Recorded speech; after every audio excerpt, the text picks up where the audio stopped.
நண்பர்களுக்கெல்லாம் வணக்கம். நான் இப்போ சொல்ல போகிறது என்னென்னா, வாழ்க்கையில் உங்களுக்கு ஒரு பெரிய சந்தோஷம், பெரிய ஒரு நல்லது நடந்திருக்கு அப்படின்னா, பெரிய ஒரு வெற்றி அடைஞ்சிட்டிங்க அப்படின்னா, தாம் தூம்னு குதிக்காதாங்க. ரொம்ப நான் தான் அது செஞ்சேன், இது செஞ்சேன், அப்படி செஞ்சேன், அதனால தான் என் சாதனையால தான் இவ்வளோ நடந்தது அப்படின்னு யார்கிட்டையும் பேசாதங்க. நமக்கு மேலே ஏதோ ஒரு தெய்வ சக்தி ஆண்டுகிட்டு இருக்கு அப்படிங்கிறத மட்டும் மனசில் வச்சுக்கோங்க. அப்படி வச்சுக்கிட்டிங்கன்னா உங்களுக்கு அந்த சந்தோஷம் எப்போவுமே நிரந்தரமாக இருக்கும்.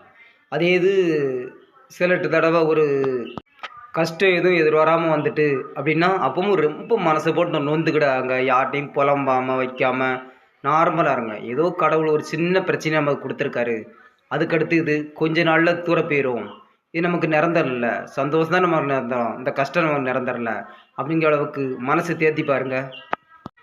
சந்தோஷம் வந்ததை எவ்வளோ சந்தோஷமாக ஏற்றுக்கிட்டோமோ அதே மாதிரி கஷ்டத்தையும் சராசரியாக சந்தோஷமாகவே ஏற்று பாருங்க.